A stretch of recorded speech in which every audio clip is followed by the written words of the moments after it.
दोस्तों, संकट मोचन हनुमान जी को शायद ही कोई व्यक्ति ना जानता हो, फिर चाहे वो किसी भी धर्म का क्यों ना हो। मुस्लिम, ईसाई और सिख धर्म के कई लोगों को भी हनुमान जी की पूजा करते हुए कई बार देखा गया है। दोस्तों, आखिर क्या था हनुमान जी में ऐसा जिसने एक वानर को इस दुनिया में सबका संकट मोचन बना दिया? क्या आपको पता है? अगर नहीं पता तो बने रहिए हमारे साथ वीडियो के अंत तक। आज हम आपको हनुमान जी के जीवन से जुड़े कुछ ऐसे रहस्यों और पहलुओं के बारे में बताने वाले हैं जिसे सुनकर आप दांतों तले उंगलियां दबा लेंगे। तो चलिए शुरू करते हैं। दोस्तों, जैसा कि हम सब जानते हैं कि हनुमान जी को शिव जी का ही रूप माना जाता है, लेकिन सभी भगवानों में से संकट मोचन के नाम से प्रसिद्ध भगवान हनुमान जी शिव जी के सबसे लोकप्रिय अवतार रहे हैं। दोस्तों, आपको शायद नहीं पता होगा कि भगवान शिव के वरदान की वजह से ही हनुमान जी को पूजा जाता है। दोस्तों, हनुमान जी के पिता केसरी को वानर राज कहा जाता है। हनुमान जी का जन्म भी एक वानर कुल में हुआ था। एक बार की बात है, जब वानर राज जंगल में भ्रमण करने निकले। भ्रमण करते करते वो प्रभास तीर्थ के पास पहुंच गए। वहां बहुत से ऋषि मुनि भगवान की पूजा अर्चना में लगे हुए थे। तभी वहां अचानक से एक विशालकाय हाथी आ गया और मुनियों पर आक्रमण करने के लिए आगे दौड़ने लगा। वहां उपस्थित सभी ऋषि मुनि अपनी अपनी पूजा में व्यस्त थे, इसलिए उस हाथी पर किसी का भी ध्यान नहीं गया।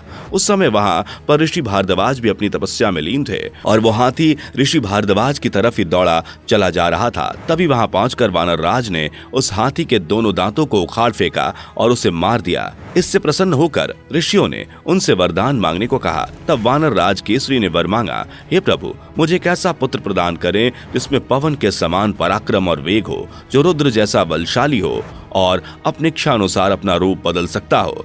इस पर ऋषियों ने उन्हें तथास्तु बोलकर अपना आशीर्वाद दिया। उसी के कुछ समय बाद एक दिन मां अंजनी पर्वत के शिखर पर खड़ी सूर्य देव के तेज और खूबसूरती में लीन थी। तभी वहां बहुत तेज हवा चलना शुरू हो गई। हवा का वेग इतना तीव्र था कि उनके वस्त्र उड़ने लगे। उन्होंने सोचा, जरूर ये किसी दानव या असुर की उदंतता हो सकती है। वो क्रोधित होते हुए बोली, कौन अभद्र है जो मेरी जैसी एक पति परायण स्त्री का अपमान करने की चेष्टा कर रहा है?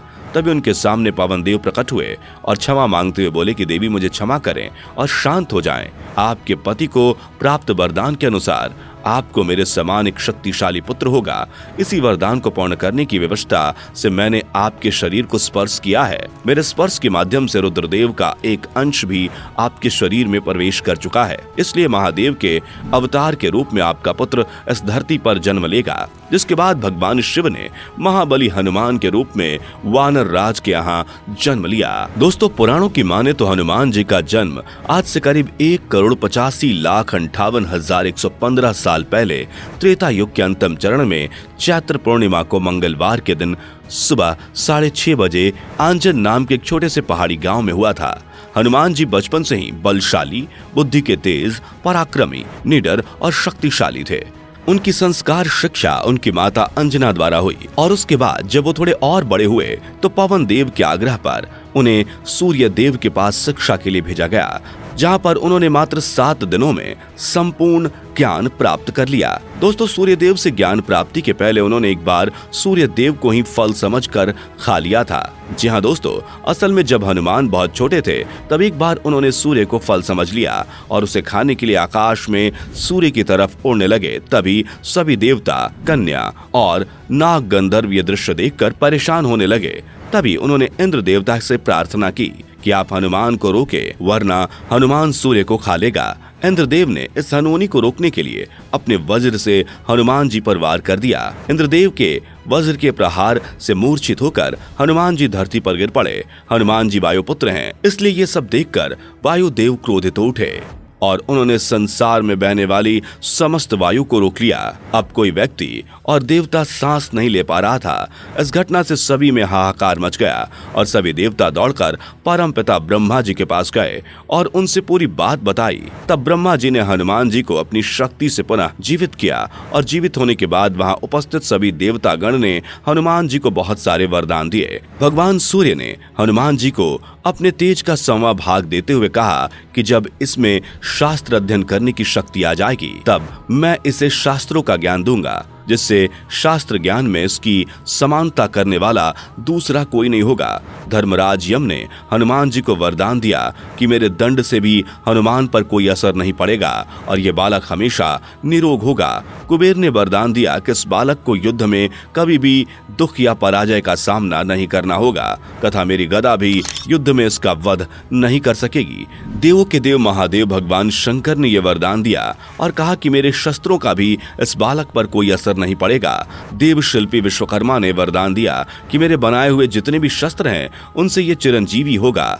देवराज इंद्र ने हनुमान जी को यह वरदान दिया कि इस बालक पर आज से मेरे वज्र का भी असर नहीं होगा। जल देवता वरुण ने कहा कि 10 लाख वर्ष की आयु हो जाने पर भी जल से इस बालक की मृत्यु नहीं होगी। इसके बाद अंत में वहां उपस्थित परमपिता ब्रह्मा ने हनुमान जी को वरदान दिया कि ये बालक दीर्घायु, महात्मा और सभी प्रकार के ब्रह्मदंडों से दूर होगा। युद्ध में कोई भी इससे जीत नहीं पाएगा। ये अपनी इच्छा अनुसार रूप धारण कर सकेगा, जहां चाहेगा वहां जा सकेगा। इसकी गति इसकी इच्छा के अनुसार तीव्र और मंद होगी। यह अग्नि, वायु, जल, आकाश और पाताल लोक के साथ साथ दशों दिशाओं में अपने मन की गति के साथ घूम सकेगा। हवा में इसे पकड़ने वाला कोई नहीं होगा। इसके अलावा जब हनुमान जी माता सीता को खोजते हुए अशोक वाटिका में पहुंचे थे तब माता सीता ने भी उन्हें अमरता का वरदान दिया था। दोस्तों, हनुमान जी को जितने भी वरदान मिले थे उनसे हनुमान जी इतने ज्यादा शक्तिशाली हो गए थे कि उन्हें हराने वाला कोई नहीं था। लेकिन दोस्तों, बचपन में जब एक घटना घटित हुई तो उसके बाद हनुमान जी वापस अपने बाल्यकाल में व्यस्त हो गए और फिर खेलने कूदने लगे। एक बार खेलते खेलते हनुमान जी एक ऐसे पर्वत पर पहुंच गए थे जहां पर कई ऋषि मुनि तपस्या में लीन थे। वहां पहुंचकर हनुमान जी ने उन ऋषि मुनियों को परेशान करना शुरू कर दिया था और वो रोज रोज ऐसा करने लगे। जब हनुमान की शरारतें बढ़ने लगी तो मुनियों ने हनुमान की शिकायत हनुमान के पिता केसरी से की।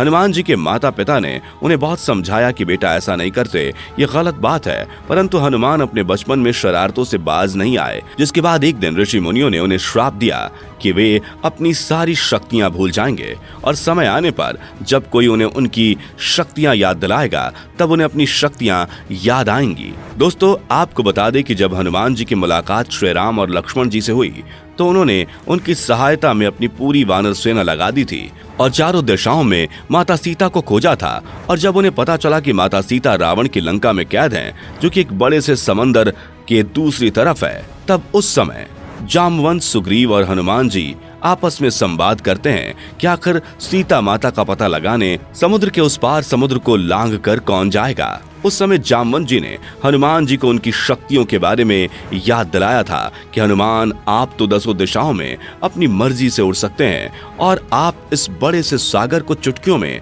लांघ सकते हैं। तब जाकर हनुमान जी को अपनी शक्तियों के बारे में याद आया और हनुमान जी सीता माता की खोज के लिए समुद्र के इस पार से उस पार उड़ गए। समुद्र पार करते समय उन्हें बहुत से राक्षस मिले जिन्होंने हनुमान जी को खाना चाहा, लेकिन हनुमान जी ने अपनी शक्ति और अपने बुद्धि बल से उन्हें पराजित कर दिया और आगे निकल गए। जब हनुमान जी लंका में प्रवेश कर रहे थे तब उन्होंने कई तरह के राक्षसों को मार गिराया। जिसके बाद हनुमान जी ने माता सीता को खोजा। माता सीता के पास जाकर उन्होंने श्री राम की अंगूठी दिखाई। तब माता सीता को हनुमान पर भरोसा हुआ। फिर उसके बाद हनुमान जी ने लंका में खूब उत्पात मचाया और रावण की मायावी लंका, जो कि सोने की लंका थी, उसे जलाकर राख कर दिया। दोस्तों, हनुमान जी इतने शक्तिशाली थे कि पूरी लंका की सेना उन्हें पकड़ नहीं पा रही थी। उसके बाद उन्होंने वापस माता सीता से आज्ञा ली और कहा कि आप चिंता ना करें, प्रभु श्री राम जल्द ही आपको लेने लंका आएंगे। और इतना कहकर हनुमान जी वापस श्री राम के पास चले गए। उसके बाद हनुमान जी ने श्री राम को सारी बात बताई, जिसके बाद श्री राम ने लंका पर चढ़ाई की और रावण का वध करके सीता माता को अपने साथ वापस ले आए। दोस्तों, हनुमान जी की शक्ति का अंदाजा आप इसी बात से लगा लीजिए कि उन्होंने अकेले ही पूरी लंका को जला दिया। आपको शायद जानकर हैरानी होगी कि रावण ने अपनी लंका में शनिदेव को कैद कर रखा था, जिन्हें कोई देव नहीं छुड़ा पाया था। उनको भी हनुमान जी ने रावण की कैद से आजाद किया था। दोस्तों, इतना सब जानकर आप हनुमान जी की शक्तियों और उनके बारे में क्या कहना चाहेंगे? नीचे कमेंट बॉक्स आपके लिए खुला है। जाने से पहले वीडियो को लाइक शेयर जरूर करें। ऐसी और वीडियोस के लिए इस चैनल को सब्सक्राइब करके बेल नोटिफिकेशन को भी जरूर ऑन कर लें। धन्यवाद।